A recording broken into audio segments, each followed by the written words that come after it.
मंगलमय मंगल करण वीतराग विज्ञान। नमो ताहि जातै भय अरहंतादि महान। करि मंगल करि हो महा ग्रंथ करन को काज। जाते मिले समाज सब पावे निज पद राज। सो निज भाव सदा सुखद अपनो करो प्रकाश। जो बहुविधि भव दुख निको करिहै सत्यानाश।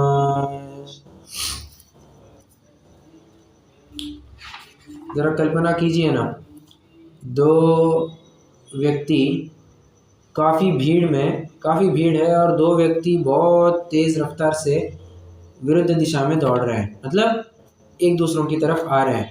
हालांकि एक दूसरों को कभी मिले भी नहीं हैं और भीड़ में पता थोड़ी ना चलता है हम कहाँ से जा रहे हैं, क्या जा रहे हैं, बस मोटा मोटी रास्ता पता होता है और सामने से एक दूसरों को टकरा जाते हैं। टकराते ही अपने हाथ की जो भी बैग वगैरह थी, जितने भी सामान वगैरह थे, वो सब गिर गया और दोनों एक दूसरों के ऊपर दोषारोपण करते हैं। अरे तू देख के नहीं चल सकते, अरे देख ना मेरे हाथ में सामान है, ये वो, मुझे बहुत जल्दी है यार। अरे हाँ जल्दी तो मुझे भी है, तुम क्या जानते हो मेरा तो आज डिवोर्स होने वाला है, और मेरा आज डिवोर्स होने वाला है, तलाक होने वाला है। और दूसरी व्यक्ति कहती है अरे तो मुझे भी तो जल्दी है, आज मेरी भी तो शादी होने वाली है।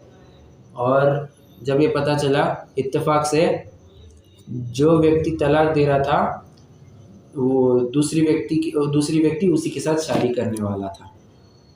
मतलब समझ में आ गया, मतलब टकराने वाले में से जो व्यक्ति था वो जिसको तलाक दे रहा था उसी के साथ दूसरे व्यक्ति की शादी होने वाली थी।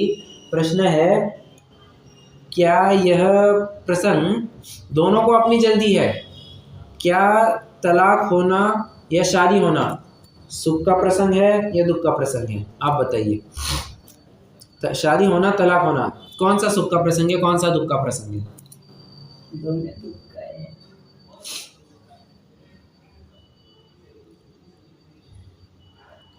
आप कह नहीं सकते सुख का प्रसंग है या दुख का प्रसंग। हाँ बोलिए बोलिए।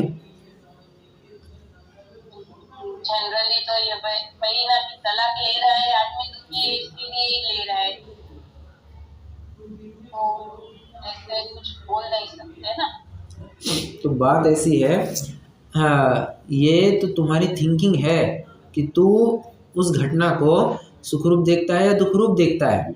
बराबर, घटना वस्तु अपने आप में इष्ट अनिष्ट नहीं हुआ करती, तो इष्ट अनिष्ट मान्यता जताने वाली वो मोहनीय कर्म होती है, या वो हमारा मोहनीय कर्म को भी छोड़ो, वो हमारा मोहनीय भाव होता है जो वस्तु को इष्ट अनिष्ट करवाता है।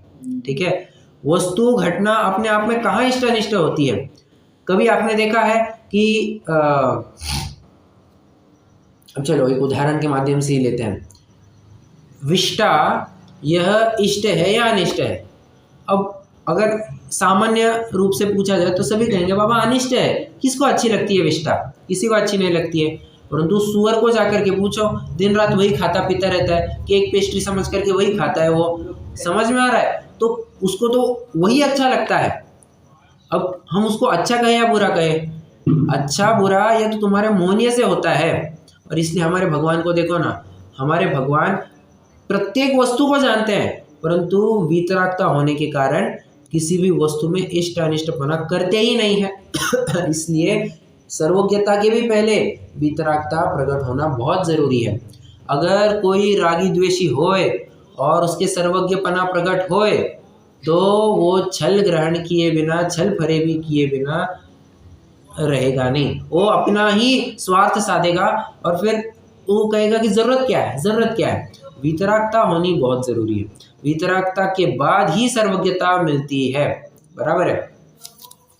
तो कल अपन ने दर्शन, ये पूरा खेल मोहनीय का है, तो कल अपन ने दर्शन मोहनी के बारे में चर्चा पूरी की। आज चारित्र मोहनी की चर्चा करते हैं। चारित्र मोहनी में एज यूजुअल देखिए, अब जो कर्मों की अपेक्षा चर्चा चलने वाली है ना, हो सकता है मैं आधे घंटे में पूरी कर सकूं। क्यों? क्योंकि पूरा का पूरा कंटेंट, भले ही प्रस्तुतिकरण की शैली अलग है, परंतु कंटेंट एज इट इज आपको दूसरे अधिकार में जैसे अपन ने चर्चा की है वैसा ही मिलेगा, आपको कुछ नया मिलने वाला नहीं है। ठीक है, फिर भी अपन चर्चा तो करेंगे।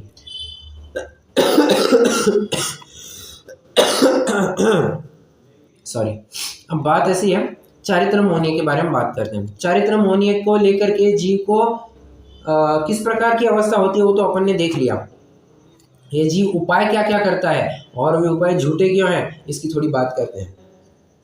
क्रोध हो गया, मान हो गया, माया, लोभ, इन कषायों को करने पर जीव किस प्रकार के उपाय करता है। गुस्सा आ गया, क्या करता है? दूसरों में कुछ कम ज्यादा करने की कोशिश करता है, बराबर। किसी ने आकर आपको गाली दी, किसी ने आकर के गाली दी, दूसरा व्यक्ति पलट करके क्या करता है? वो भी गाली देता है या फिर उसको थप्पड़ वप्पड़ मारता है।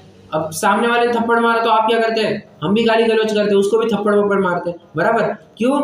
लोक प्रवृत्ति है एक प्रकार से, और न्यूटन का एक लॉ भी है, थर्ड लॉ, कि every action has an equal and opposite reaction force which act simultaneously. क्या कहा? Every action force has equal and opposite reaction force which act simultaneous. मतलब मैंने किसी को थप्पड़ मारा, बहुत चांसेस है कि सामने वाला भी मुझे थप्पड़ मारेगा ही मारेगा। क्यों? ये सामान्य लोक रीति नीति, सामान्य लोक रीति नीति भी नहीं कह सकते, सामान्य तौर पर ऐसा देखा जाता है। ठीक है, पंडित जी साहब कहते हैं ये तो तुम्हारी कषाय है बाबा, ये रीति क्या कहते हो तुम? तो अगर किसी मुनिराज को थप्पड़ मारो तो वो क्या करेंगे? कुछ नहीं करेंगे, वे अपने आत्म ध्यान में लीन रहेंगे। किसी और क्या कहते, अरे मुनिराज को तो बहुत दूर की बात, किसी सामयिक में बैठे हुए श्रावक को भी अगर थप्पड़ वप्पड़ मार दो, आग लगा दो, जला दो, मारो पीटो, कुछ भी करो, वो टस से मस नहीं ही होगा। रावण ने क्या किया था? लक्ष्मण इतना जाकर के डिगाने की कोशिश की, रावण बहुरूपिणी विद्या सिद्ध कर रहा था, अष्टानिका का काल चल रहा था, बहुरूपिणी विद्या सिद्ध कर रहा था, युद्ध वगैरह सब रुक चुका था। अब लक्ष्मण को पता चल गया, तो लक्ष्मण अपनी टीम को लेकर के जरा उसको ध्यान से डिगाने की कोशिश की, परंतु टस से मस नहीं हुआ। कितने लाख प्रयत्न किए फिर भी वो टस से मस नहीं हुआ। जब एक श्रावक की इतनी धीरता गंभीरता हो सकती है, मुनिराजों की तो क्या धीरता गंभीरता का है। तो कहते हैं उन्होंने अपनी कषाय त्याग दी है, तू तो अपनी कषाय अलाप रहा है। तू जो थप्पड़ मार, सामने वाले ने तुझे थप्पड़ मारा, तो तू जो थप्पड़ मारता है तू अपनी कषाय से करता है। पहली बात, दूसरे में कुछ करना चाहता है। दो, अगर दूसरे में कुछ ना हो तो स्वयं का बुरा करता है। जैसे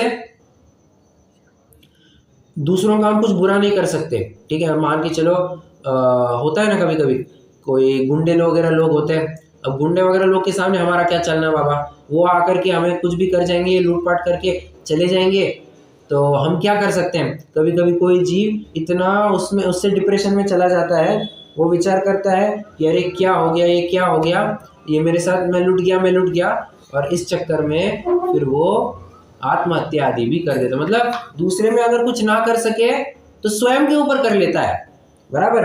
और थोड़ी सी बात बताता हूँ, ये सच्ची घटना है, आपने भी कई सारी घटना ऐसी सुनी ही होगी, बट घटना थोड़ी सी सीरियस इसलिए कह सकते हैं क्योंकि ये मंगलायतन यूनिवर्सिटी की केस है। मंगलायतन यूनिवर्सिटी में क्या हुआ था, मंगलायतन यूनिवर्सिटी सब जानते ही होंगे, हालांकि अब तो वो बंद हो गई है, बट पहले ये लगभग 7-8 साल पहले की लगभग बात होनी चाहिए। तो वहाँ पर क्या हुआ था, कोई एक लड़का था, उसकी लड़की के साथ किसी बात हो गई शादी को लेकर के, और लड़की ने कहा देखो अगर तुम ऐसा करने वाला हो तो फिर मुझे तुमसे बात नहीं करनी है, जाओ हम शादी नहीं करेंगे, और फ़ोन रख दिया। वो लड़का इतना डिप्रेशन में चला गया, सोच रहा है और वो विचार नहीं, वो अति विचार हो गया, सोचना नहीं, वो ज़्यादा सोचना हो गया, और ज़्यादा सोचने के चक्कर में छलांग लगा करके मर गया। दूसरों में कुछ नहीं, वो लड़की में तो कुछ करने से रहा, लड़की ना फ़ोन कर रही है, ना उससे फ़ोन किया तो उठा नहीं रही, कुछ दूसरे में तो कुछ हो नहीं पाया, तो उसने स्वयं ही आत्महत्या कर ली। मतलब विचार कीजिए, एक क्रोध या तो दूसरों का बुरा करेगा, स्वयं का, और स्वयं का तो बुरा कराता ही कराता है। दूसरे का बुरा हो ना हो, स्वयं का तो बुरा होता ही होता है। कैसे कैसे होता है? सबसे पहली बात, जिस समय में उसने क्रोध भाव किए उतना टाइम उसने पाप बंध में लगाया, ठीक है, तो पहला घाटा तो ये हो गया, उसने नवीन कर्म बंध किया, विशेष कर्म बंध किया, पहला पॉइंट। दूसरा पॉइंट, अगर वो क्या कहते हैं उसने कुछ अपना अहित करने की कोशिश की, अपने हाथ पैर आदि के साथ, मतलब अपने शरीर के साथ कुछ छेड़खानी की, प्राणों के साथ कुछ छेड़खानी की, तो ये तो दूसरा हित कर दिया उसने, बराबर है। पहला हित तो कर्म बंद करके कर लिया, दूसरा हित उसने फिजिकली भी अपने साथ कुछ कम ज्यादा कर लिया, तो कितने तो भी अहित होते हैं। और तीसरा हित तो और भी होता है, समाज में बदनामी होती है, लोग में किसी को गाली वगैरह दे दी तो अच्छा थोड़ी ना माना जाता है। हाँ, तो ऐसी बात है, तो स्व पर घातक है ये कषाय, इसलिए कषायों को त्यागना चाहिए। ये तो मैंने क्रोध की बात कही, और समझना केवल क्रोध ये कषाय नहीं है, क्रोध के बाद मान माया लोभ ये भी कषाय जाननी चाहिए, ठीक है। मान, अब क्रोध की बात होगी, अब मान की तरफ चलते हैं। घमंड, मैं ये हूँ, मैं वो हूँ, मेरा ये सब कुछ है, मैं इसका अधिपति हूँ, ये मेरी इतनी सब सामग्री है, मेरी ये इतनी सारी फर्म्स है, मेरी इतनी सारी कंपनियां है, मैं इतना बड़ा मालिक हूँ, ये क्या है? घमंड। सिर्फ इतना ही घमंड नहीं है, हाय रे मैं तो लुट गया, हाय तो मेरे पास कुछ भी नहीं है, खाने के लिए रोटी नहीं है, ना पैसा है, ना कुछ है, ना कोई और मेरे पास साधन है, कुछ भी नहीं है। ये दीनता अभावग्रस्तता भी अनुभव करना और उसको लेकर के दुखी होना, समझना ये भी मान कषाय है। मान कषाय कभी भी एक तरफी नहीं होती है, मान कषाय दुतरफा हुआ करती है। वो स्वयं को घमंड होना कि मैं बहुत कुछ बड़ा हूँ, वो भी मान कषाय है, और मैं तो कुछ भी नहीं हूँ, मेरी तो कुछ वैल्यू ही नहीं, वर्थ ही नहीं है, ऐसा मानना भी मान कषाय ही जानना चाहिए, ठीक है। तो मान कषाय की बात यहाँ क्यों? अरे पंडित दौलत राम जी साफ साफ कहते हैं, मैं सुखी दुखी मैं रंक राव, मेरे धन गृह गोधन प्रभाव, मेरे सुततिय मैं सबल दीन, बेरूप सुभग मूरख प्रवीण। ये सब मूर्खों की प्रवृत्ति है। मैं सुखी, और सिर्फ सुखी के नहीं, मैं दुखी, ऐसा जो अनुभव करता है ना, वो भी, उसको भी मूर्खों की कैटेगरी में, पंडित जी के शब्द हैं, मूर्ख की कैटेगरी, बेरूप सुभग मूरख प्रवीण, मूर्ख ही ऐसे कार्यों में प्रवीण होते हैं, ऐसा कहते हैं। मैं सुखी दुखी, मैं रंक, मैं राव, मैं बड़ा, मैं छोटा, ये इतने जितने भी प्रकार की जो ये विकल्प करता है, ये भी कषाय ही है, और ये भी दुख का ही कारण है, ठीक है। तो मान कषाय को लेकर के स्वयं घमंड करता है, और घमंड ना हो तो किसी ना किसी प्रकार से अपनी बढ़ाई तो चाहता ही चाहता है, किसी ना किसी प्रकार से वो होता है ना, और दूसरों को नीचा दिखाता है, दूसरों को नीचा दिखाता है। मित्र क्या करता है? मित्र या जितने भी हमारे साथी संगाती है, जिनसे हम लगाव रखते हैं, और जिनसे हम लगाव रखते हैं और जो हमसे लगाव रखते हैं, ये इनके साथ क्या दिक्कत होती है? ये हमारे थोड़े से गुणों को भी एकदम बड़ा चढ़ा करके बोलते हैं, और जो गुण हम में हो ही ना उनको भी उजागर करते हैं। ये एक दिक्कत करते हैं, बहुत बड़ी दिक्कत करते हैं वे। और जो जिनसे हमारा कुछ भी लगाव नहीं है, जो हमारे एक प्रकार से शत्रु समझ लीजिए, या जिनके साथ हमारा बहुत मन मुटाव होता है, ऐसे लोग समझिए, तो वे लोग क्या करते हैं? वे लोग दिक्कत क्या करते हैं? हमारे अंदर जो सद्गुण है उनको तो ढक ही देते हैं, उनका तो कोई नामो निशान नहीं रखते, और जो थोड़ा सा भी दुर्गुण हो ना उसको एकदम बड़ा चढ़ा करके बोलते हैं, और जो दुर्गुण ना भी हो उसको भी उजागर करते हैं। मतलब रागियों से भी तकलीफ और द्वेषियों से भी तकलीफ, घमंड करने वालों से भी तकलीफ और दीनहीन अनुभव वालों से भी तकलीफ, हर प्रकार से तकलीफ ही तकलीफ है। और जीव की ऐसी अवस्था होती है, और किसी न किसी प्रकार से वो स्वयं को महंत बनाना चाहता है। ये उसकी दुख को मिटाने का ये उपाय है, परंतु दुख को मिटाने का ये उपाय है ही नहीं, तो फिर उपाय क्या है? आगे पंडित साहब स्वयं बताएंगे, ठीक है। तो मान माया करके छल कपट करता है, और समझना लोक में तो ये भले ही कहा जाता होगा कि वह आदमी बड़ा ही चतुर है, लोक में बड़े ही सोफिस्टिकेटेड, थोड़े सभ्य शब्दों का प्रयोग किया जाता है। क्या? ही इज़ वेरी डिप्लोमेटिक, वो बड़ा ही चतुर आदमी है, वो चालाक वगैरह भी थोड़ा सा अच्छा नहीं लगता, वो कहते हैं बहुत चतुर है, क्या कहना चाहिए, छक्के पंजे समझता है, सारे दांव पेच समझता है, ऐसा कह करके और उसको बराबर से टेढ़ी उंगली से घी निकालने आता है। ये जितने भी आपको थोड़े से सभ्य शब्दों में, सभ्य भाषा में थोड़ी कुछ बातें सुनने को मिलेगी, ये सारी की सारी बातें माया कषाय की तरफ ही इंगित करती है। ठीक है, तो ऐसा नहीं समझना कि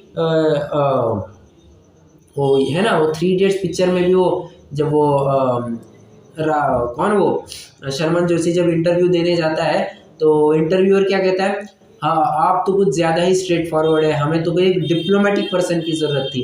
वो जवाब क्या देता है, भाई साहब दोनों टांगे तोड़वा करके ये नेचर आया है, आप अपनी जॉब अपने पास रख लीजिए, मैं अपना नेचर अपने पास रख लेता हूँ। हाँ, कहने का तात्पर्य मेरा ये है कि लोग डिप्लोमेटिक पर्सन मतलब थोड़ा सा छल कपट करने वाला चाहता है आदमी, जो किसी ना किसी प्रकार से अपना फ़ायदा करवा के लिए।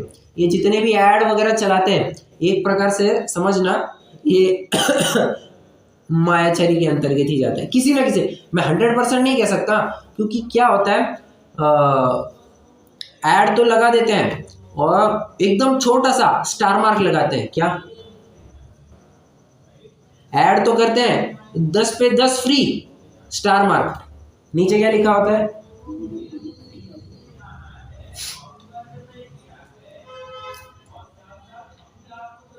हर किसी ने ऐड देखी नहीं क्या?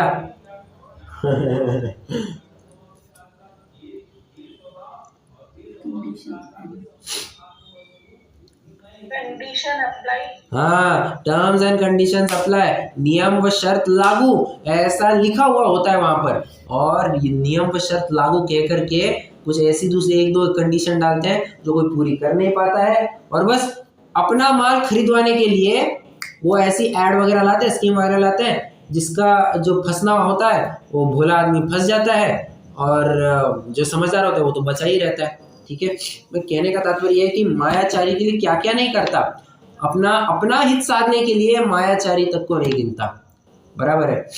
हाँ, हाँ, और एक थोड़ी सी बात करता हूँ।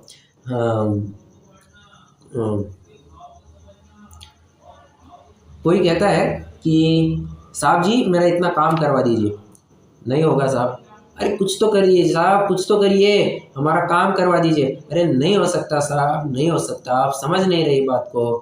अच्छा एक काम कीजिए ना, मैं आपको बड़ा सा सूटकेस भिजवा देता हूँ, आप मेरा बस इतना काम कर दीजिए। अच्छा चलो ठीक है, कर देते हैं। प्रश्न है मेरा, बड़ा सा सूटकेस भिजवा दूँ, जब मैंने ये पहली दफ़ा सुना था मुझे समझ में नहीं आता, भैया सूटकेस भिजवाना मतलब क्या, कपड़े भर करके भेजना है क्या उसको? सूटकेस भिजवाता हूँ मतलब क्या होता है? सूटकेस भेजा पैसा देगा। हाँ, कोई कोरी बैग, खाली बैग नहीं देना है उसको, क्या कहा? हाँ बराबर, सूटकेस, नेता लोग सूटकेस भर करके, बड़े बड़े जो रईस और अमीर लोग होते हैं, जो नेता लोग होते हैं, वो सूटकेस भर के लेके जाते हैं। सूटकेस कोई खाली सूटकेस कपड़े भर के नहीं, उसमें रोकड़ा होता है, माल भरा हुआ होता है, और अपना काम करवाने के लिए फिर सूटकेस दे दी जाती है और फिर काम हो जाता है। तो ऐसा है ना, तो बड़े ही छल से कहा जाता है कि थोड़ा सा सूटकेस भिजवा देते हैं। और क्या कहा जाता है, अपना नहीं, ये चलता है थोड़ा सा, डिपार्टमेंट वगैरह के लोग तो पक्का इसी में होते हैं, GST department, income tax department, जब तक उनको फाइल का वजन बढ़ा हुआ नहीं मिलता ना, फाइल का वजन कैसे बढ़ता है साहब? फाइल का वजन कैसे बढ़ता है? 2 नंबर का। जब तक उसमें थोड़ी सी हरी पत्ती नहीं है, हरी पत्ती मतलब चाय की हरी पत्ती नहीं, वो 500 रुपए की जब तक हरी पत्ती नहीं आती है ना, तब तक काम नहीं बनता साहब, काम नहीं होता। और किसी न किसी प्रकार, आज तो ये बड़ा ट्रेंड है, देख मैं ये काम करवा देता हूँ। अच्छा मैं थोड़ी सी वैसी एक और बात बता दूँ, ये जितने भी चार्टर्ड अकाउंटेंट्स होते हैं, कंपनी सेक्रेटरी लोग होते हैं, ये कॉस्ट मैनेजर CMA लोग होते हैं, ICW अगर आपने सुना होगा तो, ये जितने भी लोग होते हैं ना, इनको एक professional ethics, code of ethics follow करना पड़ता है। जानते हैं उसमें एक पॉइंट लिखा हुआ होता है कि आप कभी भी ऐसा सामने वाले को नहीं कह सकते क्या कि मैं मेरी गवर्नमेंट डिपार्टमेंट में जितने भी इनकम टैक्स डिपार्टमेंट है, सेल्स टैक्स डिपार्टमेंट है, जीएसटी डिपार्टमेंट है, डिपार्टमेंट में लोगों अधिकारियों के साथ मेरी जान पहचान है, आप कह नहीं सकते। और अगर इस प्रकार की आप एडवर्टीजमेंट करते हैं तो आप दोषी पाए जाएंगे, आपको दोषी ठहराया जाएगा, आपको पनिशमेंट होगी। मतलब मायाचारी करना किसी न किसी प्रकार से ये थोड़ा सा अपराध ही बताया गया है, परंतु फिर भी लोग तो करते ही हैं। चोरी छुपे तो सब कुछ होता है, ठीक है।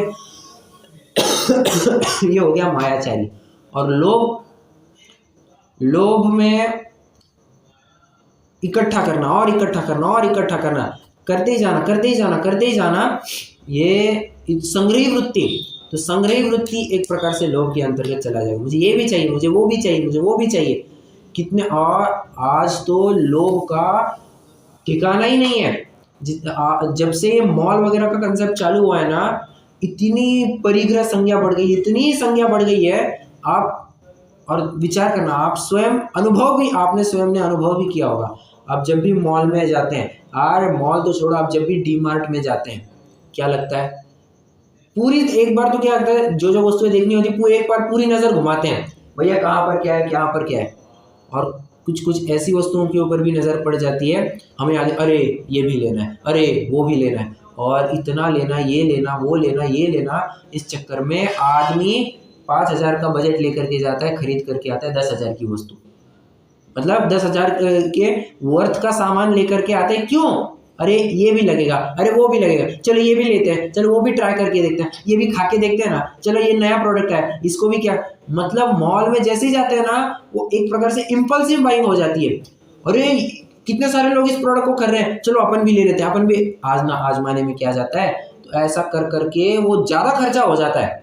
और ज़्यादा खर्चा तो एक तो जेब को तकलीफ और घर में जगह को भी तकलीफ। आज घर है कहाँ इतने बड़े, और आदमी रहते कितने हैं। और समझना, घर में रहने वाले आदमी 2, परिग्रह है इतना सारा कि पूछो मत। इतना परिग्रह होता है, फर्नीचर और ये और वो, अमुक तमुक, इतनी सारी बातें होती है। आदमी रहने के लिए जगह कम और वस्तुओं के लिए जगह ज़्यादा बनानी पड़ती है, संग्रही वृत्ति इतनी बढ़ जाती है। और मॉल में जाते हैं तो सेल ही लगाते हैं, today Friday sale, today Sunday sale, today, और कोई भी दिन लो, मंडे सेल, ट्यूसडे सेल, हर दिन का अपना अपना सेल होता है। और जाने वाले तो जाते ही हैं, अमीर शौकीन जो होते हैं। और हाँ, इस मामले में थोड़े से जो हाई फाई लोग होते हैं, स्टैंडर्ड लोग, जिनको पसंद नहीं आया बदल दो, पसंद नहीं आया फेंक दो, और नया लेकर के आएंगे, नया लेकर के आएंगे। खेल लगता है उनको, नया कपड़ा खरीदना, फेंक देना। अरे यहाँ तक तो उनको नया पति और नई पत्नी लाना और फेंक देना, ये भी आम बात लगती है। हाई फाई लोगों का तो यही काम होता है, हाई फाई लोगों का और क्या काम हो सकता है। तो एक प्रकार से क्या है, ये भी संग्रही वृत्ति, ये भी चाहिए, मुझे वो भी चाहिए। और हालांकि आगे थोड़ी अपन बात करेंगे, पर लोग में ये सब होता है। क्या क्या नहीं करता ये जीव, क्या क्या नहीं करता। अब ये होगी 4 कषायों की बातें। अब 9 कषायों की बात करते हैं। हास्य, हंसता है, क्या क्या करता है, थोड़ा सा डिप्रेशन में जा रहा है आदमी, क्या क्या आ जाए, लाफ्टर क्लब चलो, और लाफ्टर क्लब के नाम पर जोक्स वगैरह सुनाते हैं, हंसाते हैं, मजाक करते हैं। और कुछ कुछ लोग तो आर्टिफिशियली हंसते हैं। कब? सुबह 6:30 बजे ग्राउंड पर जाना, तो बुढ़े टूटे लोग हा हा हा हा हा हा हा हा हा चालू हो जाता है उनका। और ऐसा उनकी हंसी देखकर वो हंसते हैं झूठ मूठ का, उनकी हंसी देख करके अपन को हंसी आती है। बाबा ये क्या किस तरह से हंस रहे हैं। बहुत क्या कहे। और आजकल तो सब यही चल पड़ा है, स्टैंड अप कॉमेडी शोज, ये वो। हंसने के नाम पर आज इतना कुछ ट्रेंड चल पड़ा है कि बस पूछो मत। तो ये भी एक कषाय ही जाननी चाहिए। हाँ, मतलब जीव किस किस प्रकार के तौर तरीके अपनाता है। मैं ये भी देखूँ, वो देखूँ, यहाँ पर जाऊँ तो थोड़ा मेरा मनोरंजन होगा, थोड़ा हंसी मजाक होगा तो मुझे अच्छा लगेगा। ये कषाय है बाबा, पंडित साहब यहाँ पर कह रहे। ठीक है, हास्य, रति अच्छा लगना, अरति बुरा लगना। अब मैं इसको ज़्यादा एक्सप्लेन नहीं करता हूँ। शोक दुखी होना, इष्ट के वियोग में दुखी होना। और भय डर लगना। जुगुप्सा ग्लानि करना, जो कहते हैं ना नाक बहुत सिकोड़ना, तो नाक बहुत सिकोड़ना एक प्रकार से जुगुप्सा के अंतर्गत चला जाएगा। कोई भी जैसे होता है ना विष्टा देख ली तो अपन नाक बंद करके आगे से फटाफट चल देते हैं, ये क्या हो गया, नाक बहुत सिकोड़ना, जुगुप्सा, ग्लानि करते हैं, ठीक है। और अंत में आते हैं 3 वेद, स्त्री वेद, पुरुष वेद, नपुंसक वेद। भैया इसकी तो आज क्या कहे, आज तो इसका कुछ ठिकाना ही नहीं है, कुछ ठिकाना नहीं है। मतलब जब भी काम रोग सवार होता है, अब तो ये तो बहुत आगे की बात होगी, ये तो पहले भी होता था, अब तो नया कंसेप्ट चालू हो पड़ा है। क्या साहब, पहले तो क्या होता था, थोड़ा सा एक 10-15 साल पहले, इतना भी क्यों, पहले भी अगर देखें तो 20-25 साल पहले भी अगर आप देखेंगे तो एक्स्ट्रा मैरिटल अफेयर्स कुछ कुछ केसेस में आम तौर पर चलता था कि इसके साथ लफड़ा, उसके साथ लफड़ा, शादी होने के बाद भी ये सब धंधा चलते ही रहता था। और लोग तो कहते हैं तो क्या हुआ, इसमें क्या हुआ, इसमें क्या हुआ, लोग इसमें अधिकार मान लेते हैं। भैया ये अधिकार नहीं है, कोई खेल थोड़ी ना है, हंसी मजाक नहीं है। शील का रक्षण बड़ा कांच के टुकड़े के समान होता है, उसका रक्षण करना बहुत सावधानी से करना पड़ता है।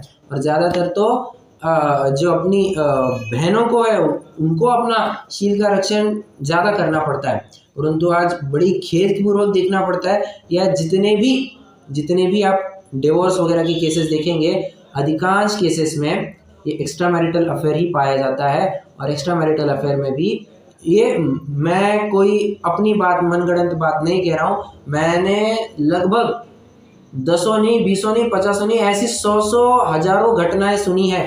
ऑफिस वगैरह में यही सब चलते रहता है, लोग इसकी सुनाते हैं, उसकी सुनाते हैं, और घर में भी कई बार ऐसी घटनाएं सुनने में आ जाती है।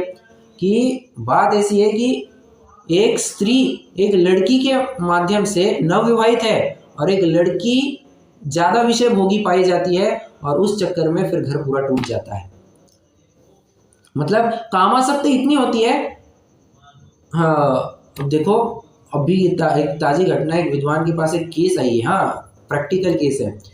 हाँ, वो व्यक्ति कह रहा था कि मैं मेरी पत्नी को शारीरिक रूप से संतुष्ट करने का भरसक प्रयास करता हूँ, कभी कभी तो दिन में 2-3 बार भोग भी लेता हूँ, और रेगुलरली उसके साथ शारीरिक संबंध बनाता हूँ, फिर भी न जाने क्यों वो मुझे छोड़ करके किसी और के पास जाती ही जाती है, किसी पराये के घर जाती ही जाती है। अब इसमें क्या किया जाए? अब इसमें आप विचार कीजिए जब काम वेदना सताती है ना, तब ये विचार नहीं करता, कुल आदि कुछ विचार नहीं। अरे अपने प्रथमानियों में घटना नहीं आती क्या कि राजा है, इतना वैभवशाली राजा है, इतना बड़ा राज्य है, और रानी किस पर रीझ गई? उस महावत के ऊपर रीझ गई जो हाथी को सवारता है और उसकी टट्टी पेशा सब साफ करता है, उसके ऊपर रीझ गई, काले कुबड़े के ऊपर रीझ गई। और वो काला कुबड़ा महावत रानी को हंटरों से पिटाई कर रहा है, आज देर से क्यों आई,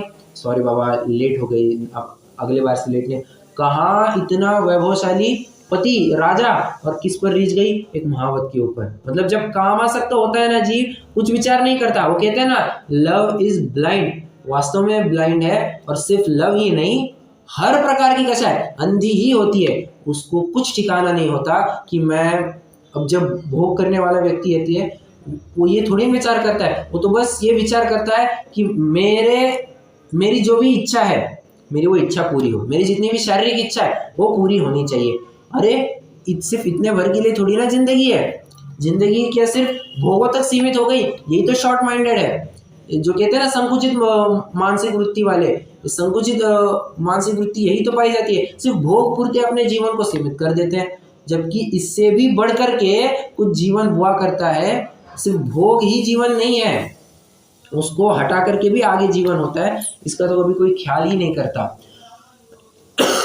और फिर आप विचार कीजिए, किसी का अगर शादी होने से पहले भी अगर कोई चक्कर चल रहा है, शादी होने के बाद भी किसी का चक्कर चल रहा है, कोई भी केस ले लीजिए, ठीक है, उस केस में हर प्रकार की फिर और आपत्तियां चालू हो जाती है, किसी ना किसी प्रकार से होना पानी चालू हो जाती है, चिट्ठी चपाटी चालू हो जाती है, और हर प्रकार से थोड़ा सा जो नेचुरल कम्युनिकेशन होता था पहले से, वो नेचुरल कम्युनिकेशन नहीं होता, कुछ बदला सा लगना है। आप नोटिस करना, बदला सा उसका कम्युनिकेशन होता है। 1 2 बार बार वो कहीं दूसरी तरफ जाने को देखता है, बार बार कहीं दूसरी तरफ जाने को देखता है। 3, अभी तो मोबाइल का ज़माना है, ज़्यादातर मोबाइल में ही लगा रहता है। फ़ोन निरंतर आते जाते रहते हैं। खाना खाने की सुध है ना पीने की सुध है।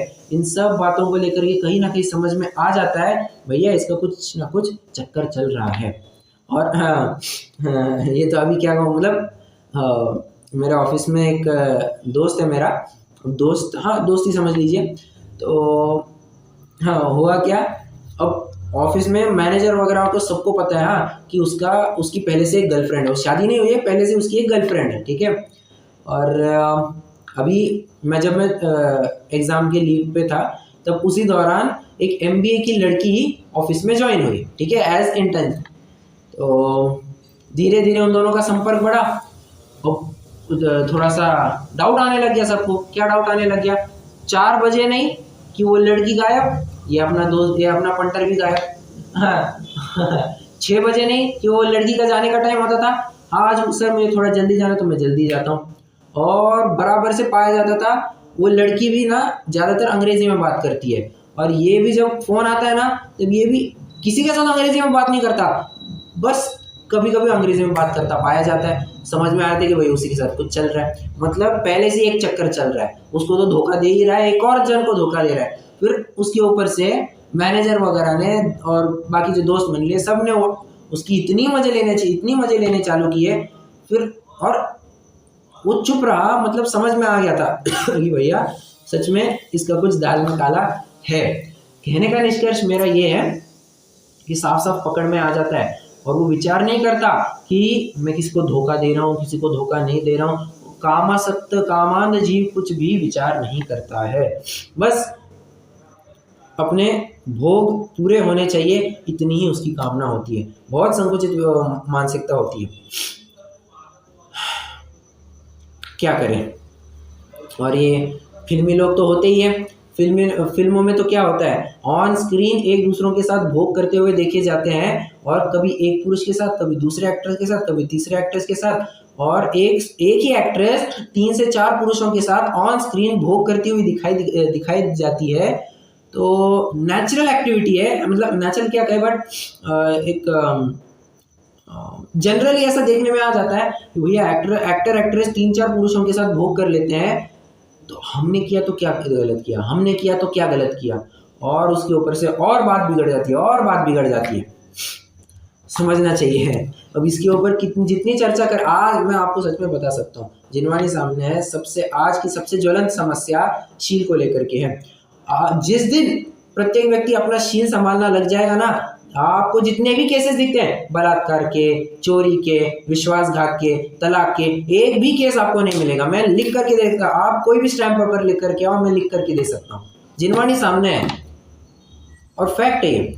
जिस दिन प्रत्येक व्यक्ति अपना अपना शील सुरक्षित करना चाहेगा, अपने कदम उठाएगा उसको, और उसके लिए तदनुसार कदम भी उठाएगा, वस्त्र आदि भी तदनुरूप पहनेगा, कोई ज़्यादा साज श्रृंगार नहीं होगा, तो बराबरी से शील रक्षा हो गया ही होगा।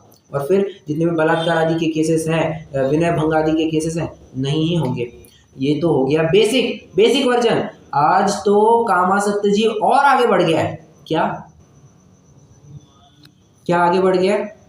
स्त्री के साथ भोग कर लेती है, पुरुष के साथ भोग कर लेता है। अब तो ये भी विचार नहीं रहा, पहले तो ऑपोजिट जेंडर में होता था, अब तो और मर्यादा को लांघ करके अब तो पुरुष ही पुरुष के साथ भोग कर लेता है, गे जिसे कहते हैं, और स्त्री ही स्त्री के साथ भोग कर लेती है, लेस्बियन जिसे कहते हैं। और जानते हैं, इसको एक स्टेटस सिंबल के रूप में जून महीने को मनाया जाता है। क्या आप जानते हैं? जून मंथ लोक में जून महीने को प्राइड मंथ करके सेलिब्रेट किया जाता है। किसके लिए? टू सपोर्ट LGBTIQ, ऐसा कुछ है। हाँ, आपने अगर किसी ने सुना होगा तो जितने भी तृतीय पंथी होते हैं या जितने भी समलिंगी होते हैं, समलिंगी को, तृतीय पंथी को, या और ऐसे जितने भी केसेस होते हैं, इन सबको सपोर्ट करने के लिए, बाबा तुम जो कर रहे हो वो सही कर रहे हो, तुम कुछ गलत नहीं कर रहे हो, ये इसको सपोर्ट करने के लिए ये जून महीना दिया जाता है। और हमारी कंपनी भी थोड़ी और एडवांस HR से बराबर हर एक आदमी को मेल आता है this is the pride month, let's talk about homosexuality. Homosexuality मतलब क्या, समलिंगी मतलब क्या, वो उसके भ्रम क्या क्या है और वास्तविकता क्या है, ऐसा कह करके एक प्रकार से लोगों को भड़काने की ये बात हो रही है। ठीक है, मान मर्यादा सब लांघ करके आज पता नहीं कहाँ जा रहा है, कहाँ जा रही है दुनिया। तो क्या भैया जी, हाँ ये जो समलिंगी लेस्बियन रहते कि बॉय, हाँ हाँ बोलिए ना। फिर वो क्या गलत हो? आपकी आवाज नहीं आ रही ढंग से। आवाज आई अभी? हाँ जो गर्ल्स के साथ में रहती है, बॉयज हाँ बॉयज के साथ में रहते हैं जो भी, तो वो क्या, उनको तो भाव ही ऐसे आते हैं, कर्म का उनका उदय ही ऐसा है, हाँ तो क्या ये सब गलत हो गया क्या? हाँ। अब देखो, कर्म का उदय आएगा, परंतु वैसे परिणाम करना या नहीं करना ये तो जीव के हाथ में था। बात देखिए, कर्म का उदय आएगा, उसको भोगना या नहीं भोगना ये तो जीव के हाथ में है, बराबर है, बस सेम बात है। उसको वैसे भाव हुए, किसी पुरुष को ऐसे भाव हुए कि मैं किसी पुरुष को ही भोगूं, अगर ऐसे भाव होते हैं तो माना कि उस काल में उसके स्त्रीवेद का, समझना स्त्रीवेद का उदय मतलब क्या, किसी पुरुष के साथ भोगने का भाव, बराबर है, तो उस पुरुष के उस काल में स्त्रीवेद का उदय जरूर रहा है, परंतु वैसे भाव करना नहीं करना, उसको क्रिया में लाना नहीं लाना, वचनों में लाना नहीं लाना, ये तो पूरा जीव के हाथ में था। और अगर उसको वो कंट्रोल नहीं कर पाता है तो समझ लेना चाहिए पूरी जीव की ही गलती है, जीव की ही गलती माननी चाहिए। कर्म का उदय है, इसमें कोई गलती नहीं है, इसमें कोई गलती, पूर्व में बांधे आप क्या कर सकते हैं भाई, अब तो हो गया, परंतु नवीन रूप से वैसे भाव करना ये पूरी तरह गलत है। ये तो मैंने कर्मों की अपेक्षा से भी आपको उत्तर दे दिया। और सामाजिक स्तर पर भी आप विचार कीजिए ना, क्या योग्य लगता है? योग्य नहीं है, वो हो ही नहीं सकता। कोई कितना भी कहे, अंत तो गत्वा सबको घूम फिर करके बैक टू स्क्वायर वन आना ही पड़ता है। सुबह का भूला शाम को भटक करके घर पर ही आना पड़ेगा उसको, वो कहीं और नहीं जा सकता। और सामाजिक व्यवस्था इसे, ऐसे लोगों को शादी ही नहीं करनी चाहिए। अरे अब देखो इस बारे में देखो जनरल क्वेश्चन पूछ रही हूँ, अगर मैं अपने समाज में भी ऐसे लोग दिखते हैं अपने को ऐसे, बराबर है ना, आपका कहना बिल्कुल सही है कि अपने भी जैन समाज में भी ऐसे कुछ लोग देखने में आते हैं। तो शादी करनी नहीं करनी चाहिए, देखो ये तो उनका वैयक्तिक प्रश्न है, करे ना करे। और आज तो कानून भी थोड़ा बहुत इस मामले में थोड़ा सपोर्टिव हो गया है, परंतु अगर आप मेरी पर्सनल राय पूछेंगे, जिसको मैं थोड़ा सा जिनवाणी के आलोक में आपको कुछ कह सकता हूँ, तो ये तो टोटली गलत है, टोटली गलत ही बताया जाएगा इसको, ठीक है, और नहीं ही करनी चाहिए। क्यों? चरणारियों को हमारा पूरा कोलैप्स हो जाता है, पूरा चरणारियों कोलैप्स हो जाता है। अच्छा अब मुझे बताइए, ठीक है, अपन इमेजिन करते हैं पुरुष के साथ रहता है, संतान उत्पत्ति होगी क्या संतान उत्पत्ति?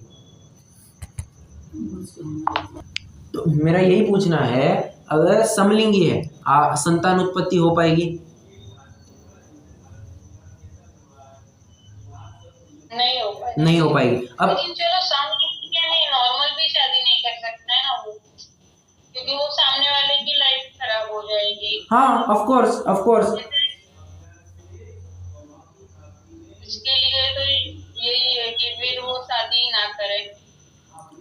अगर वो शादी ना करे, परंतु उसका अगर उतना पुरुषार्थ नहीं होगा तो मैं ये नहीं कह रहा हूँ कि उसने किसी पुरुष के साथ ही शादी करनी चाहिए। बात तो ऐसी है कि उसका मानसिक बल उठाना चाहिए। कैसे? भड़का करके नहीं, तत्व ज्ञान के आधार से। तत्व ज्ञान के आधार से जब वो स्वयं से समझ में आएगा कि बाबा जो अपन कर रहे हैं, जो करना चाहते थे वो गलत था, स्वयं उस रास्ते से हट जाएगा। और अगर वो नहीं सुनता है तो छोड़ो, वो अपनी देखेगा, हम फिर अपना काम करेंगे। एक पॉइंट ऑफ टाइम तक हम बता सकते हैं, अगर तब भी नहीं सुन रहा है,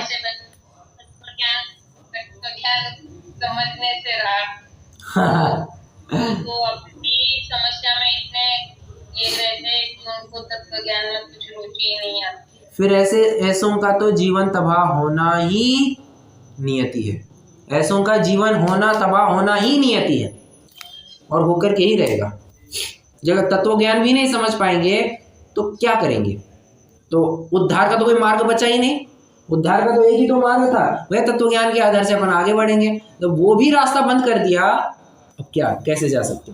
नहीं जा सकते, आगे बढ़ ही नहीं सकते। और ऐसों की दुर्गति होना भी अवश्यम भावी है। जानते हैं इसको? एक्चुअली इसमें मेरा एक व्यू था, ये जो अपन जो कर्म बोलते हैं ना, कर्मों की वजह से और फिर हमको पुरुषार्थ करना चाहिए जीव को। हाँ, इसमें एक चीज आती है, basically when you are young and there is a flow of hormones, बरोबर, सडन एज ग्रुप, राइट। वो चीज को कंट्रोल करना समय बच्चों को इसलिए बोलते हैं ना, पेरेंटल गाइडेंस चाहिए। राइट। उनको चैनलाइज कर, that way it can be controlled। Right। ये बात हर एक को बचेगी नहीं, मतलब हर एक्सेप्ट नहीं करता ना बच्चे भी उस एज ग्रुप में। बट ये जो एक्टिविटी हो रही है ना आजकल, मैच्योर्ड लोग भी ऐसी हरकतें करते हैं। बराबर। सोसाइटी में। तो इसके देखिए, इसके लिए तत्व ज्ञान भी तो एक प्रकार से ठीक है, आप तत्व ज्ञान दे सकते हैं, परंतु जैसे आपने कहा बाबा, इसमें ये तो सामान्य लोक रीति नीति है, तो जनरल सेंस की बात है। इसमें अभी कोई ये तो सदाचार है बाबा, सदाचार सामान्य श्रावकाचार की बात है ये।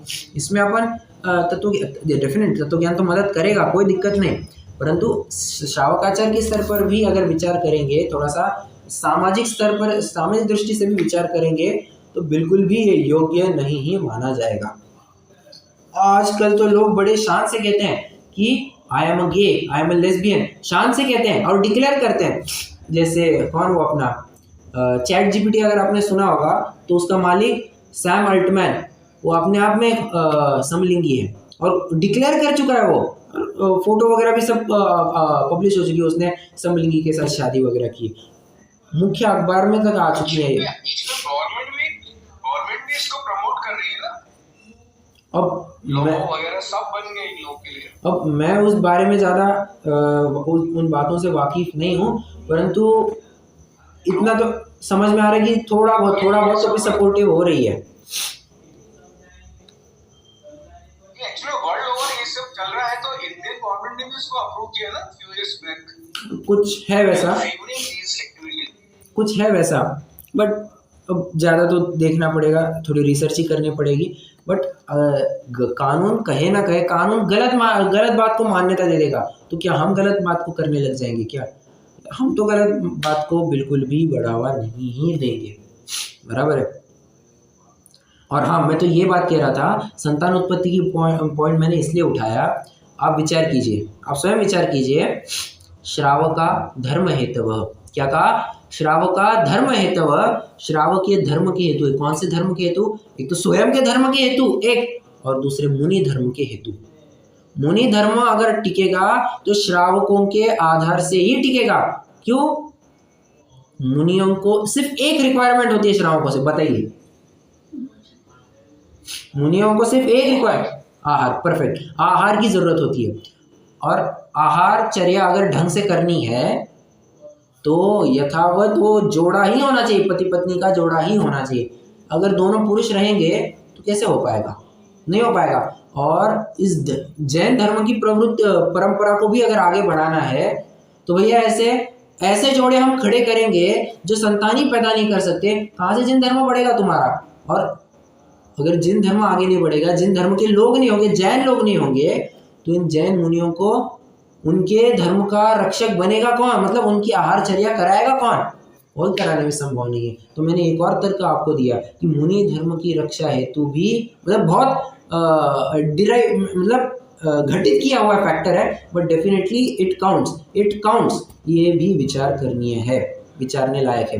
पंडित जी ने भले ही यहाँ पर लिखा है कि कामाद को कुछ विचार नहीं रहता, पिता पुत्री तथा मनुष्य तिर्यंचिनी इत्यादि से रमण करने लग जाता है। आज तो और आगे की बात है। हाँ, जैसे जो अभी अपन ने चर्चा की, तो LGBTIQA जो कुछ भी IQA+ जो कुछ भी चलता है। खैर बात तो अपनी इतनी कहने की है कि कषाय के उद्वेग में जीव क्या क्या नहीं करता है, समाज के रोष को, समाज के क्या कहना चाहिए, जो उनका आक्रोश है, जो समाज की दृष्टि में ठीक नहीं है, उसको भी नहीं गिनता और बस यही कहता है कि बस मेरी मर्जी है, मैं अपनी मर्जी का मालिक, मैं जो चाहूँ वो करूँ, समाज होती कौन है मुझे बताने वाली। और इस प्रकार से स्वतंत्रता के नाम पर स्वच्छंद प्रवृत्त होता है और यही स्वच्छंदता फिर सामाजिक पतन का कारण बनती है। ठीक है, तो उपाय करना क्या, इन सबको समझ करके उपाय, ये तो हो गई बात। अब इन सबको समझ करके उपाय करना क्या भैया, कषाय कषाय ना करें, और जिन जीवों को कषाय न करना हो वे तत्व ज्ञान में लगे। तत्व ज्ञान से अपने आप कषाय रुकती है और कषाय नहीं होगी तो इन सब बातों में भी जीव नहीं उलझेगा। बराबर है, सिंपल सा आंसर इतना ही जानना चाहिए। ठीक है, चलिए अब अपन थोड़ा अंतराय कर्म की बात करते हैं। अंतराय कर्म तो बहुत सिंपल है। अंतराय कर्म का फंडा इतना ही है, जीव कुछ कार्य करना चाहता है और कार्य होता है, इन दोनों के बीच में अंतराल रहता है, इसी को कहते हैं अंतराय कर्म का उदय। कार्य करने की इच्छा होना और कार्य का संपन्न होना, इसके बीच में जितना भी अंतराल होता है वो अंतराय कर्म की वजह से होता है। जीव क्या क्या करता है इसमें, जीव क्या क्या करता है, तो उपाय करता है कि जो विघ्न के बाह्य कारण सूझते हैं उन्हें दूर करने का उद्यम करता है। इसकी वजह से काम नहीं हो रहा है, हटाओ इसको, इसकी वजह से काम नहीं हो रहा है, हटाओ इसको। प्रथमानी को उदाहरण बताना,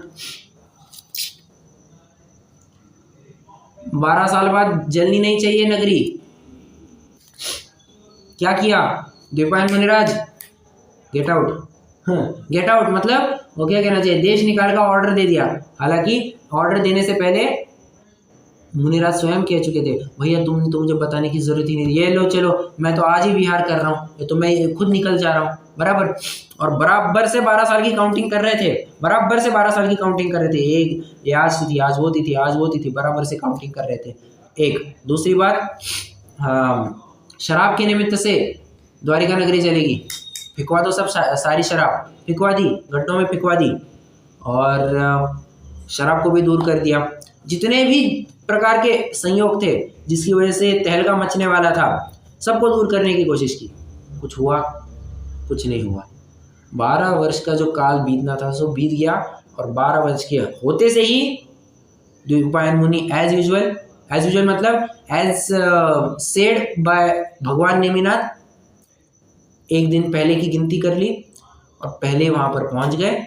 12 साल वैसे पूरे हुए नहीं थे, यादवों को भी बराबर उस समय में वहीं पर आना था। पानी को समझ करके शराब पी ली, उन्मत्त हुए, गाली दी और बाद में जो हुआ सो आप जानते ही है। एक और भविष्यवाणी आई थी, भविष्यवाणी मतलब भगवान की वाणी में बात आई थी,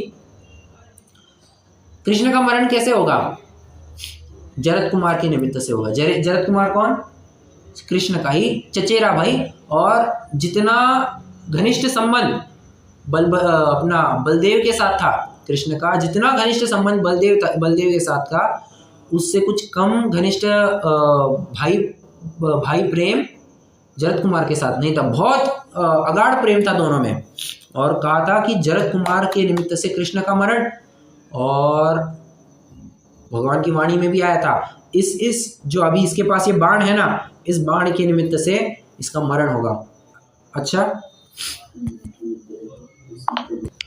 तो मैं कह रहा था हाँ, इस बाण के निमित्त से घात होगा कृष्ण का। फेंक दिया समुद्र में, उस बाण को निकल लिया किसी बड़ी मछली ने, बहुत बड़ी मछली ने निकल लिया। बड़ी मछली हाथ लगी मछुआरे के, मछुआरे ने जब बेचा तो उसमें से जब उसके शरीर को फाड़ा गया उसमें बाण मिला, और बाण उस भील ने, धीवर ने बेचा सेठ को, सेठ ने गिफ्ट किया जरत कुमार को। और बराबर से 12 साल बाद जब कृष्ण भटकता भटकता वन में आया था, जरत कुमार को लगा कि कोई हिरण है, शिकार के हेतु तीर चलाया और एक तीर के चलत कृष्ण की विनश गई काया। जो होना है पक्का है बाबा। तुम विचार करते हो कि ये विघ्न कैसे टल जाए और उसके हेतु तू नाना प्रकार के उद्यम करता है। उद्यम सारे विफल होने वाले। जो होना है सो होकर के रहेगा। अंतराय आनी है तो होकर के ही आकर के ही रहेगी, बराबर। और इसके पीछे पहले के ज़माने में अंधे रूप से बलियां आदि चढ़ाई जाती थी। इतनी बलियां चढ़ाई, पहले तो तांडव मचा हुआ था।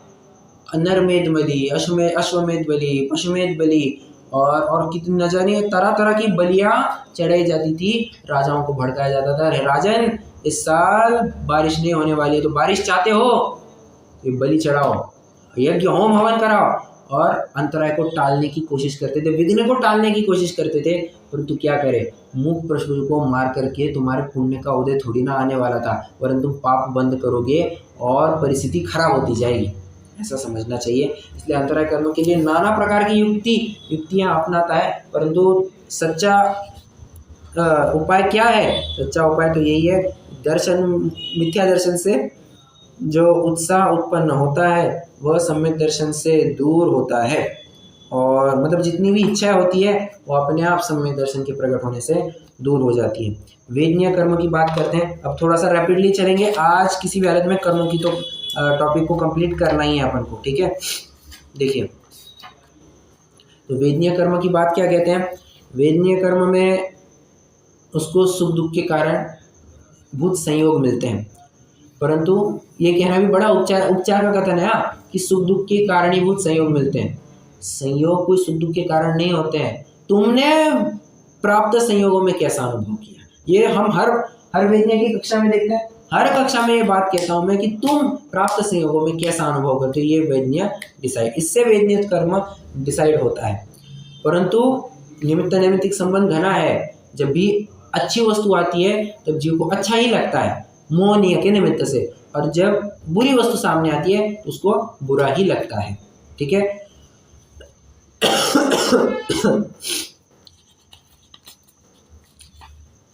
इस प्रकार से वेदनीय की बात आप आराम से समझ जाएंगे।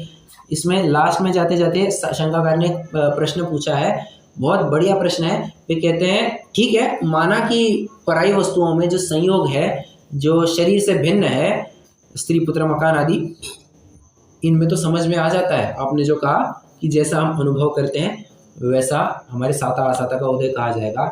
शरीर में आप कैसे घटित करेंगे? क्यों? शरीर तो आपसे अभिन्न है, उन्हीं एक क्षेत्र का संबंध है ना। जिस क्षेत्र में आपके आत्म प्रदेश है वहीं पर तो वो शरीर पाया जाता है, बराबर।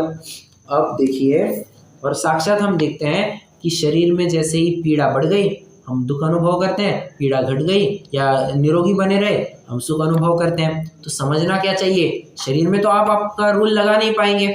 पंडित जी कहते हैं भैया कोई दुख के प्रसंग खड़े करे, परंतु दुखी होना नहीं होना ये भी तो उस जीव के अधीन है। कैसे? मुनिराज के शरीर को कोई आग लगा दे, मुनिराज के शरीर को कोई आग लगा दे, मुनिराज टस से मस नहीं होते, है कि नहीं? राग द्वेष का तो अभाव है। और कोई एक मच्छर आकर के आपको परेशान करे, हम परेशान हो जाते हैं। मतलब कम दुख के कारणों में भी जीव ज़्यादा दुखी हो जाता है, और ज़्यादा दुख के कारणों में भी जीव दुखी नहीं होता हुआ देखा जाता है। ऐसा तो साक्षात हम लोक में देखते हैं। तो रूल तो बराबर से लगेगा ही लगेगा, ठीक है। आयु कर्म की वजह से अब आगे बात करते हैं। आयु कर्म की वजह से दुख, नाना प्रकार के तर्क युक्तियाँ अपनाते हैं। ये साइंस, वो टेक्नोलॉजी, ये टेक्नोलॉजी, ये करेंगे, वो करेंगे, ये उपाय करो, इस डॉक्टर के पास दिखाओ, उस डॉक्टर के पास दिखाओ, इसकी सलाह लो, फर्स्ट क्या कहते हैं उसको, first opinion, second opinion, third opinion, fourth opinion, 10 opinion, न जाने कितने कितने ओपिनियन लेने के लिए कहा जाता है। और अंततोगत्वा मुझे बताइए, 10 डॉक्टरों को दिखाया, 10 डॉक्टर एक ही कंपनी की मशीन यूज़ करते हैं। प्रश्न मेरा क्या मशीन कुछ अलग दिखाएगा? भैया मशीन तो एक ही है, एक ही अगर प्रकार की मशीन है तो जब तुम्हारी जांच की जाएगी रोग भी एक ही प्रकार का दिखेगा, उतना ही दिखेगा। एक हाथ दूसरा कुछ पॉइंट ऊपर नीचे हो गया वो अलग बात है, बट मोटा मोटी उतना ही दिखाएगा, बराबर है। जब सब कुछ ऐसा होने वाला है फिर भी क्या कहता है, नहीं ये डॉक्टर अच्छा है, इससे तुम्हारा काम बनेगा, वो डॉक्टर अच्छा है, उससे तुम्हारा काम बनेगा। काम तो अगर वो जीव समझ जाता आयु कर्म से होने वाला है तो ज़्यादा इन उलझनों में पड़ता ही नहीं। आयु कर्म से जीता है तो राग रंग की बातें कहाँ तक युक्त कही जाएंगी। कहाँ की कब की बात है, पिछले शनिवार की बात है, जो पिछला शनिवार हुआ कब 31 तारीख को, 31 मई को। तो उस समय मैं ऑफिस में गया हुआ था। तो हाँ, मेरा जो दोस्त है वो किरण नाम का, तो उसने मुझे दिखाया कि देख, किसी ने एक स्टेटस पे डाला था एक कि हमारी दादी जी रेस्ट इन पीस, मतलब दादी जी कब गुजरी, 106 की उम्र में। किसी एक ने अपनी दादी जी के बारे में डाला कि हमारी दादी जी 106 की उम्र में गुजरी। और मुझे स्टोरी सुना रहा था वो कि जानते हो 106 साल तक जीने का राज क्या है, जानते हो? वो कहता है, वो कथा ऐसी सुना रहा था, उसने सुनाया मुझे। और हो सकता है वैसा हो भी सकता है कि जो वृद्ध महिला थी जिसका पोस्टर लगाया हुआ था, उसका पुत्र जब बचपन में था उसने कोई एक बहुत बहुत बड़ी दुर्घटना देखी, कोई एक्सीडेंट बहुत बड़ा देख लिया और उसको लेकर के उसको मानसिक शॉक लग गया, मेंटल शॉक लग गया उसको। और उस चक्कर में वो ज़्यादा प्रेशर हैंडल नहीं कर पाता था। थोड़ा भी प्रेशर हो गया ना, उसका ईसीजी ऊपर नीचे होने लग जाता था, हार्ट बीट ऊपर नीचे होने लग जाता था, बहुत अनकंफर्टेबल फील करता था। और उसको लेकर के फिर अब ऐसे लोगों को थोड़ी ना कोई काम पे लेता है। क्यों? जब कोई प्रेशर ही हैंडल नहीं कर सकता और काम मर्जी हुई तो काम पे जाना, नहीं हुआ तो नहीं जाना, ऐसे व्यक्ति को कौन काम पर लेता है? कोई कोई नौकरी भी थोड़ी ना देगा। तो जैसे तैसे उनका उदर निर्वाह चल रहा था और वो वृद्ध महिला को कुछ तो भी रोग था, परंतु फिर भी 106 साल तक कैसे जी? वो जानती थी कि अपना मैं जीऊंगी तो इस पुत्र का भला होगा, तो उस चक्कर में वो 106 साल तक जी। और आप कहेंगे उसके जीने ना जीने से क्या फ़र्क पड़ता है? जानते हो, उसका पति एक सेंट्रल गवर्नमेंट ऑफिसर था, और अब सेंट्रल गवर्नमेंट ऑफिसर था तो पति गुजरने के बाद पत्नी को पूरी ज़िंदगी पेंशन मिलती है। जितनी पेंशन पति को मिलती है उतनी पेंशन पत्नी को मिलती है, पूरी की पूरी पेंशन मिलती है। और पेंशन मिलती है कोई छोटी मोटी अमाउंट थोड़ी ना होती है, सेंट्रल गवर्नमेंट से मिलती है। और फिर उस चक्कर में अपने बच्चे को आर्थिक रूप से कोई दिक्कत ना हो, उस चक्कर में फिर वो 106 साल तक जी। ऐसी वो स्टोरी मुझे सुना रहा था। मैंने कहा भैया ठीक है, हो सकता है, परंतु जितनी आयु वो लेकर के वो व्यक्ति लेकर के आई है उतनी तो जिएगा, उसकी होनहार में नहीं। और ये मैं उसके सामने बोला, मैंने उसके सामने कहा कि भैया वो व्यक्ति जितनी आयु लेकर के आया था, जितने साल जीने वाला था उतने साल जिया। हो सकता है वैसा, हो सकता है, उसको निमित्त जरूर कहा जा सकता है, परंतु होल एंड सोल रीजन तो ये नहीं हो सकता। Whole and soul reason, prime reason तुम्हारा आयु कर्म का उदय है। तो आयु कर्म कोई नींद नहीं मारता है।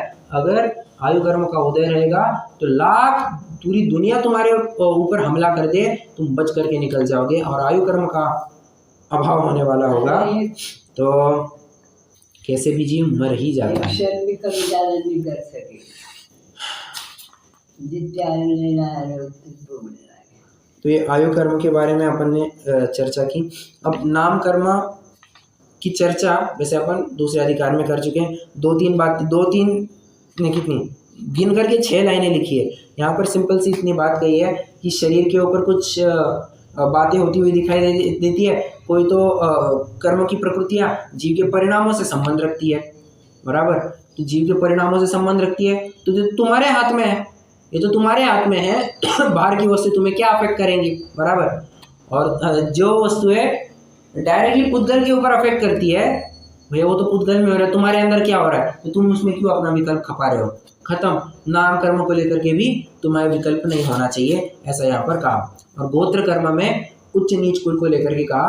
और जैसे अपन ने पिछली कक्षा में भी चर्चा की थी, मतलब दूसरे अधिकार के दौरान, जीव किस कुल में जन्म लिया ये तो बात ठीक है, परंतु उसके साथ वो किस प्रकार का कार्य करता है, उच्च नीचपना उससे भी तय होता है। अगर अच्छा काम करेगा तो अच्छा कहलाएगा, बुरा काम करेगा तो अंबानी। मुझे बताइए ना, एग्जाम्पल है अंबानी के घर का लड़का, ठीक है, एग्जाम्पल लेते हैं, एग्जाम्पल है हाँ, और ये अपना, चलो एक नाम नहीं लेते किसी का, अंबानी के घर का लड़का, ठीक है, अगर ऐसे ही शराब पी करके गटर नाली में पड़ता हुआ दिखाई दे, अच्छा रहेगा? अच्छा लगेगा क्या?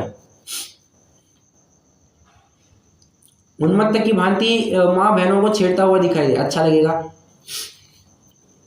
कोई नहीं बेहतर करेगा।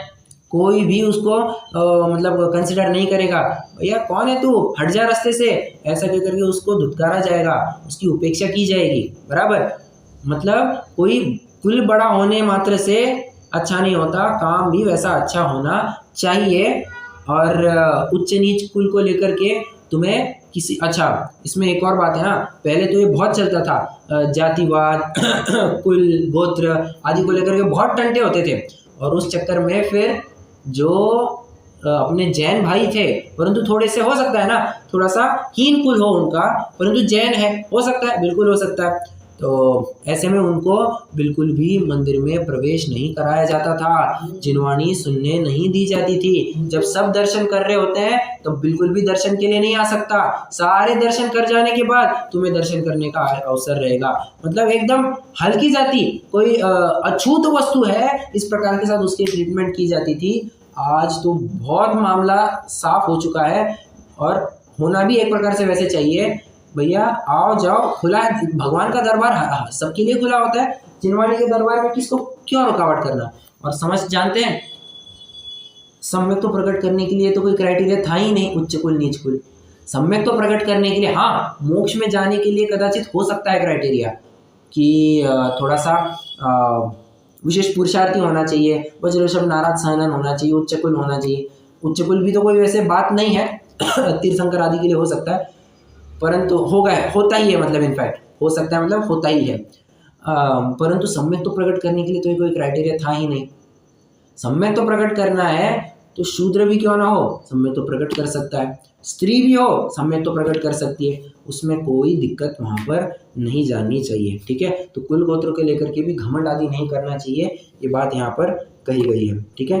कर्मों को लेकर के जो जीव को होने वाला दुख और उससे निवृत्ति है, ये प्रकरण अपन ने पूरा किया।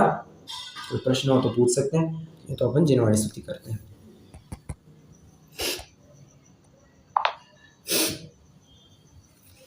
नहीं, चलिए।